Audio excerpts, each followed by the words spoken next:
Comment connaître l'avenir? Du passé lointain, un rêve nous parle encore aujourd'hui. Des millions de gens dans le monde se demandent où allons-nous? L'avenir leur paraît incertain. Ils sont dans la confusion. Ils se demandent où va notre monde. Nous n'avons plus besoin de nous poser cette question, car il y a 25 siècles, le rêve d'un roi a esquissé l'histoire de notre monde. Le livre du prophète Daniel dans la Bible nous raconte cette histoire au chapitre 2. L'homme qui fit ce rêve, le puissant roi Nebuchadnezzar, ne put pas ou ne voulut pas se souvenir de ce qu'il avait rêvé. Il savait que ce n'était pas un rêve ordinaire. Il savait que ce mystérieux rêve devait avoir une signification extrêmement importante. Et il ne se trompait pas. La seconde année de son règne, le roi Nebuchadnezzar alla se coucher un soir en se demandant combien de temps son royaume durerait. Comme les autres chefs d'État, il souhaitait connaître l'avenir. Cette nuit-là, le Dieu du ciel choisit d'accorder au roi un rêve panoramique de l'avenir. Les Babyloniens accordaient une grande importance au rêve, et le roi souhaitait connaître son rêve et son interprétation. Bien entendu, il avait ses astrologues, ses magiciens, ses enchanteurs et ses sorciers. Ceux-ci pourraient certainement lui dire tout ce que cela signifiait. En dépit de l'heure matinale, ils furent tous convoqués au palais royal. Lorsqu'ils furent devant le roi, celui-ci leur dit: « J'ai eu un songe. Mon esprit est agité et je voudrais connaître ce songe. » Ces hommes ressemblaient beaucoup à ceux d'aujourd'hui. Ils pouvaient essayer de deviner l'interprétation de rêve, mais ils ne connaissaient pas vraiment sa signification. Ils tentèrent de gagner du temps. Finalement, ils dirent au roi: « Ô roi, vis éternellement. Dis le songe à tes serviteurs, et nous en donnerons l'explication. » Mais leur confiance en eux-mêmes s'évanouit bientôt, lorsque l'orgueilleux monarque, fatigué de leur tergiversation, leur dit. Le roi reprit la parole et dit aux Chaldéens: « La chose m'a échappé. Si vous ne me faites pas connaître le songe et son explication, vous serez mis en pièces et vos maisons seront réduites en un tas d'immondices. Mais si vous me dites le songe et son explication, vous recevrez de moi de dons, des présents et de grands honneurs. C'est pourquoi, dites-moi le songe et son explication. » Le roi les menaça de nouveau, mais ils avouèrent enfin.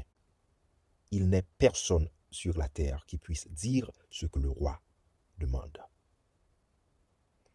Aussi, jamais roi, quelque grand et puissant qu'il ait été, n'a exigé une pareille chose d'aucun magicien, astrologue ou chaldéen. Il n'y a personne qui puisse le dire au roi, excepté les dieux, dont la demeure n'est pas parmi les hommes. La Bible nous rapporte que le roi se mit en colère et ordonna à ses soldats d'exécuter tous les sages de Babylone. Malheureusement, Daniel et ses 3 jeunes compagnons n'étaient pas là, mais ils étaient classés dans la même catégorie que les sages. Lorsque les soldats vinrent chercher Daniel pour l'exécution, il fut surpris, mais demanda un délai pour consulter le Dieu dont la demeure n'est pas parmi les hommes, et lui demanda la sagesse pour faire connaître au roi son rêve. Quelle responsabilité reposait maintenant sur les épaules de Daniel? Non seulement sa vie et celle de ses 3 compagnons étaient en jeu, mais aussi celle de tous les sages de Babylone. Daniel rentra chez lui et expliqua la situation à ses 3 compagnons. Ils supplièrent tous le Dieu du ciel de leur révéler ce mystère pour qu'il ne soit pas exécuté avec le reste des sages de Babylone. La Bible nous rapporte que cette nuit-là, le Dieu de Daniel lui révéla le secret du rêve au cours d'une vision nocturne. Le Dieu du ciel n'avait pas manqué d'entendre et d'honorer ses prières. Daniel bénit le Dieu du ciel et dit: « Dieu de mes pères, je te loue et je te glorifie parce que tu m'as donné la sagesse et la force et parce que tu m'as fait connaître ce que nous t'avons demandé, parce que tu nous as révélé le secret du roi. » Quelle excitation il dut y avoir dans le cœur de Daniel et de ses 3 compagnons. Après cela, Daniel se rendit auprès d'Arioc, à qui le roi avait ordonné de faire périr les sages de Babylone. Il alla et lui parla ainsi: « Ne fais pas périr les sages de Babylone. Conduis-moi devant le roi et je lui donnerai l'explication. » Lorsque Daniel parut en présence du roi, celui-ci lui demanda s'il était capable de lui révéler son rêve et de lui en donner l'explication. Examinons ce que Daniel répondit au roi. Ce que le roi demande est un secret que les sages, les astrologues, les magiciens et les devins ne sont pas capables de révéler au roi. Mais il y a dans les cieux un Dieu qui révèle les secrets, et qui a fait connaître au roi Nebuchadnezzar ce qui arrivera dans la suite des temps. Remarquez que Daniel ne s'attribua pas la gloire de sa connaissance. Il savait que Dieu seul peut révéler l'avenir. Sans doute, il avait étudié Ésaïe 46, les versets 9 et 10, qui dit « Car je suis Dieu, et il n'y en a point d'autre. Je suis Dieu, et nul n'est semblable à moi. J'annonce dès le commencement ce qui doit arriver, et longtemps d'avance ce qui n'est pas encore accompli. » Le Dieu de Daniel avait réussi là où tous les sages de Babylone avaient échoué. Il avait pu révéler le rêve au roi et les pensées qu'il avait eues avant de s'endormir. Sur ta couche, ô roi, il t'a montré des pensées touchant ce qui sera après ce temps-ci. Et celui qui révèle les secrets t'a fait connaître ce qui arrivera dans les derniers jours. Oui, le Dieu des cieux connaissait ce qui troublait l'esprit de Nebuchadnezzar cette nuit-là. Il savait que le roi était inquiet pour l'avenir. Il voulait que ce dernier sache qu'entre les mains de Dieu, l'avenir était assuré. Daniel commence alors à raconter le rêve au roi. Daniel commence alors et dit « Ô roi, tu regardais et voyais une grande statue. Cette statue était immense et d'une splendeur extraordinaire. Elle était debout devant toi et son aspect était terrible. La tête de cette statue était d'or pur. Sa poitrine et ses bras étaient d'argent. Son ventre et ses cuisses étaient d'airain. Ses jambes de fer. Ses pieds en partie de fer et en partie d'argile. Stupéfait, Nebuchadnezzar écouta Daniel lui décrire les différents éléments composant la statue, exactement comme il les avait vus dans son rêve. Il n'y avait aucun doute. C'était bien ce qu'il avait vu dans son rêve. Daniel continua. Tu regardais, lorsqu'une pierre se détacha sans le secours d'aucune main, frappa les pieds de fer et d'argile de la statue et les mit en pièces. Alors le fer, l'argile, les reins, l'argent et l'or furent brisés ensemble et devinrent comme la balle qui s'échappe du nerf en été. Le vent les emporta et nulle trace n'en fut retrouvée. Le roi avait dû être stupéfait de voir une pierre jaillir de nulle part et, arrivant à grande vitesse, frapper la statue au niveau de ses pieds, les écraser, puis réduire la statue tout entière en poussière, si fine que le vent l'emporta sans laisser aucune trace. Il restait pourtant une partie du rêve que Daniel n'avait pas encore expliquée. Mais la pierre qui avait frappé la statue devait une grande montagne et remplit toute la terre. Daniel avait décrit le rêve exactement comme le roi l'avait rêvé. Imaginez l'étonnement de Nebuchadnezzar d'entendre ce jeune homme lui raconter chaque détail du rêve qu'il avait fait la nuit précédente, exactement comme il l'avait rêvé. Quelle était la signification du rêve? C'est ce que nous apprenons dans la suite de l'histoire. L'interprétation du rêve annonce les différents royaumes clés qui succéderaient sur la terre. En quelques mots, Dieu avait esquissé le cours de l'histoire depuis l'époque de Babylone, 600 ans avant Jésus-Christ, jusqu'au point culminant de l'histoire du monde. Daniel arrive enfin au cœur du rêve du roi. Regardant le roi dans les yeux, Daniel lui dit, « C'est toi qui es la tête d'or. » Babylone était la tête, une nation d'or pur. Un sourire de satisfaction a dû apparaître sur le visage du roi lorsqu'il entendit ces paroles. Les historiens confirment que l'or était un symbole adéquat pour représenter l'empire de Babylone. L'or avait été employé à profusion pour décorer les bâtiments de Babylone. Les fameux jardins suspendus de Babylone étaient l'une des 7 merveilles du monde antique. Si Daniel avait été un habile politicien essayant de se trouver une place au soleil à Babylone, il aurait interrompu ici l'interprétation du rêve du roi. Mais il avait un message que Dieu voulait révéler au roi. Un message destiné non seulement à son époque, mais qui serait valable jusqu'à la fin de l'histoire du monde. Humblement, mais hardiment, Daniel déclara au roi. Après toi, il s'élèvera un autre royaume, moindre que le tien. Le sourire de satisfaction apparut sur le visage du roi dut s'effacer rapidement lorsqu'il entendit ces paroles de Daniel. L'orgueilleux monarque de Babylone n'avait probablement jamais imaginé qu'une autre nation que la sienne régnerait un jour sur le monde. En fait, les archéologues ont découvert des tablettes d'argile portant cette déclaration de Nebuchadnezzar.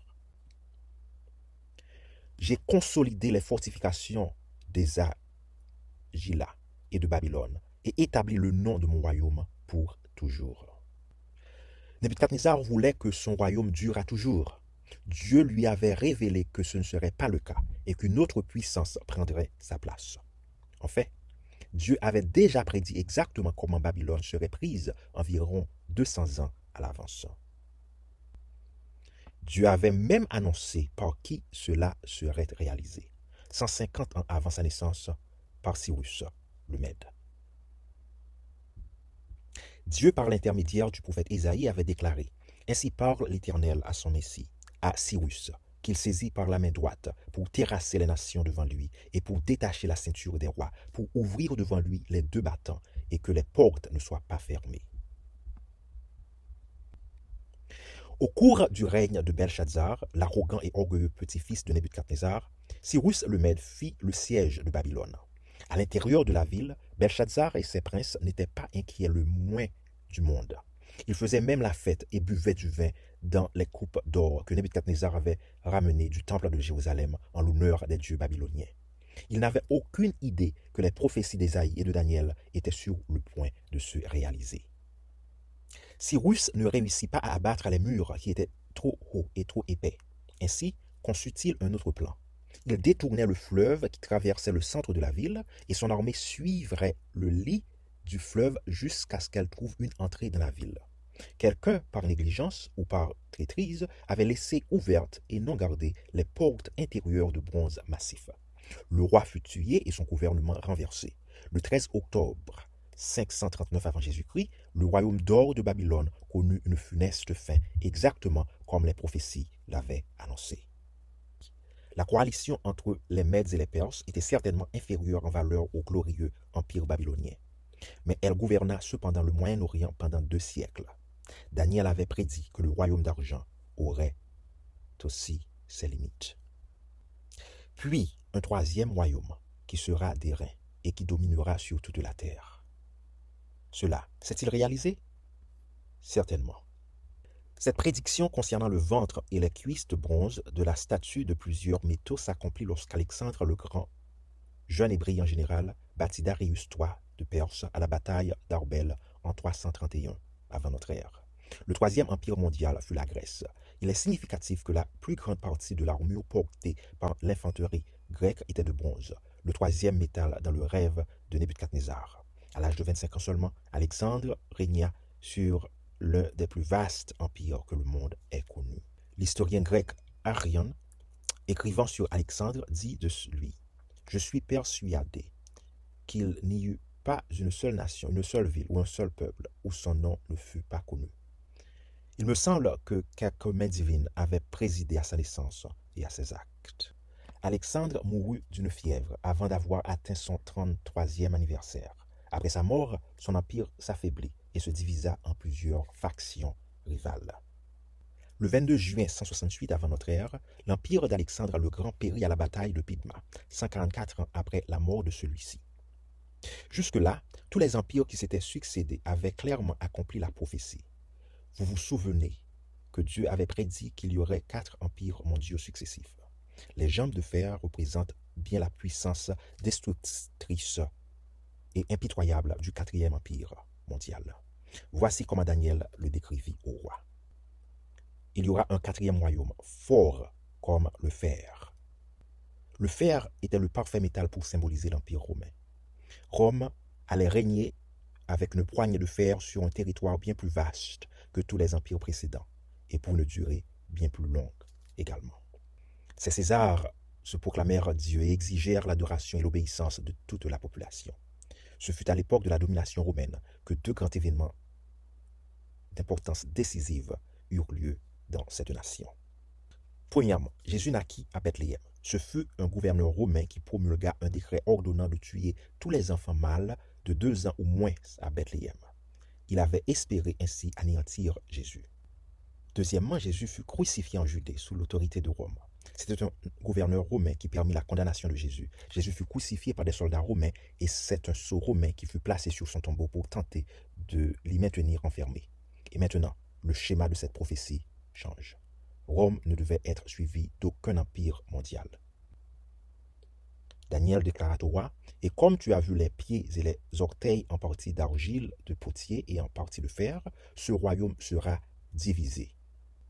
Comme les doigts des pieds étaient en partie de fer et en partie d'argile, ce royaume serait en partie fort et en partie d'argile. » En d'autres termes, le prophète annonça non pas l'apparition d'un cinquième empire mondial, mais plutôt la division de la monarchie de fer de Rome.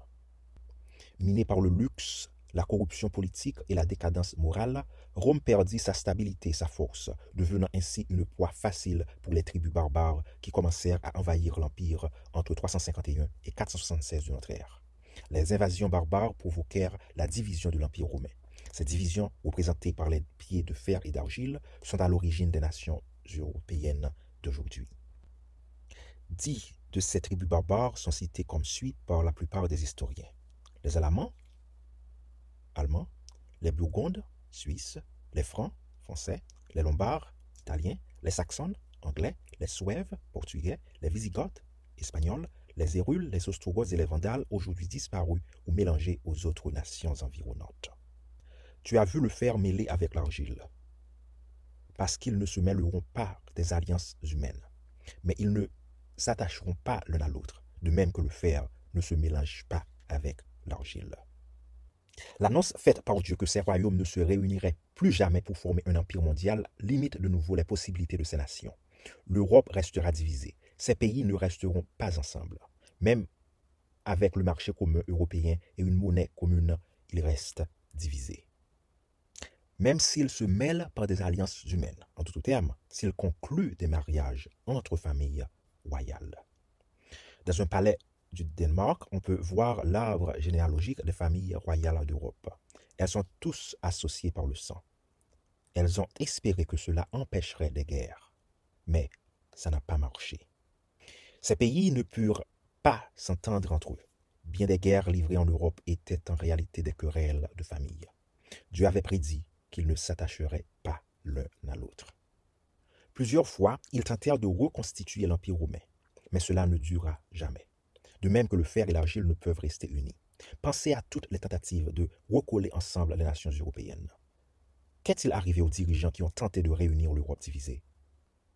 Exilé à l'île d'Elbe, Napoléon, puissant conquérant français des premières années du XIXe siècle, dut admettre que Dieu était trop fort pour lui. Dieu avait été trop fort pour eux tous. Dieu avait dit, « Ils ne s'uniront pas l'un à l'autre. » Si l'Empire romain pouvait être réunifié, alors nous aurions une preuve que la Bible est fausse.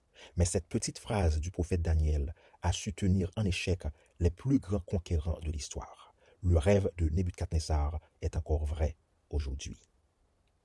Nebuchadnezzar a dû être stupéfait du tour que prenait la prophétie. Dieu avait annoncé le destin de 4 grands empires mondiaux et prédit que l'Empire romain serait suivi de certain nombre de nations. 7 d'entre elles sont représentées parmi les nations d'Europe occidentale d'aujourd'hui. Certaines fortes, d'autres faibles, mais toutes irrémédiablement divisées. Qu'arriverait-il ensuite? Avec une joie et une confiance évidente, Daniel arriva au point culminant et étonnant de l'interprétation du rêve de la grande statue de plusieurs métaux. Il déclara, « Dans le temps de ces rois, le Dieu des cieux suscitera un royaume qui ne sera jamais détruit et qui ne passera point sous la domination d'un autre peuple. Il brisera et détruira tous ces royaumes-là et lui-même subsistera éternellement. » Telle est la signification de la pierre détachée de la montagne sans le secours d'aucune main. Cette pierre qui a pulvérisé le fer, le bronze, l'argile, l'argent et l'or. Le grand Dieu a fait connaître au roi ce qui doit arriver dans la suite des temps. Le rêve est véritable et son explication digne de confiance. Le prochain grand événement sur la scène de l'histoire humaine sera le second avènement de Jésus et l'instauration de son royaume représenté par la pierre détachée sans le secours d'aucune main. Son royaume sera instauré non pas par la main de l'homme, mais par la main puissante de Dieu, et ce sera un royaume universel qui remplira toute la terre. Alors s'accomplira cette prophétie. Le royaume du monde est remis à notre Seigneur et à son Christ, et il régnera au siècle des siècles.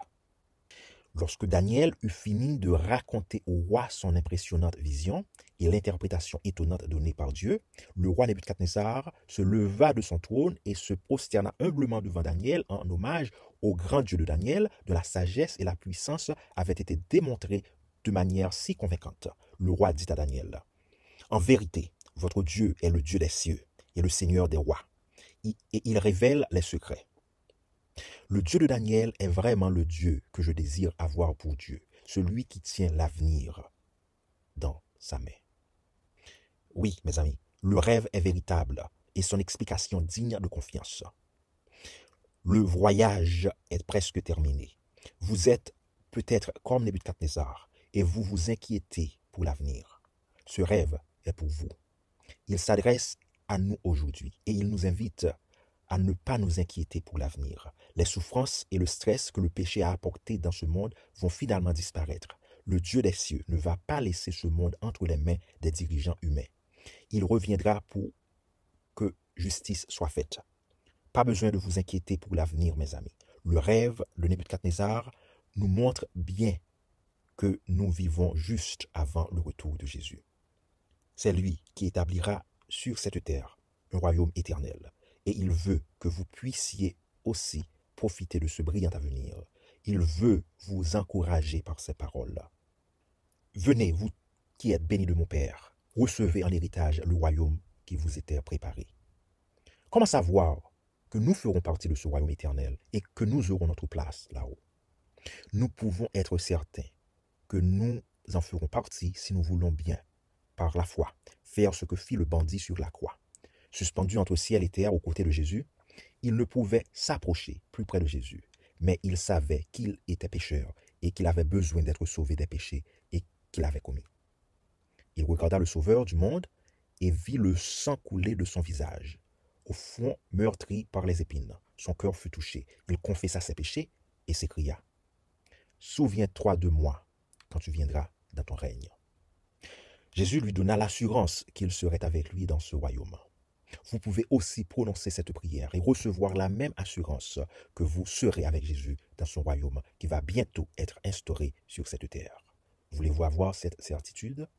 Plutôt que vous inquiéter des problèmes de ce monde, voulez-vous avoir un cœur débordant d'espérance? Voulez-vous remettre votre vie entre les mains d'un Dieu qui connaît et qui contrôle le futur? Vous pouvez reposer avec assurance en lui. Vous pouvez avoir confiance en ce Dieu. Vous pouvez vous reposer en sécurité entre ses mains. Il vous appelle aujourd'hui. Il vous invite aujourd'hui même à venir à lui. Il s'adresse à votre cœur en cet instant même. Voudriez-vous lui dire pendant que nous prions, « Oui Seigneur, je veux te faire totalement confiance. Je t'abandonne ma vie. »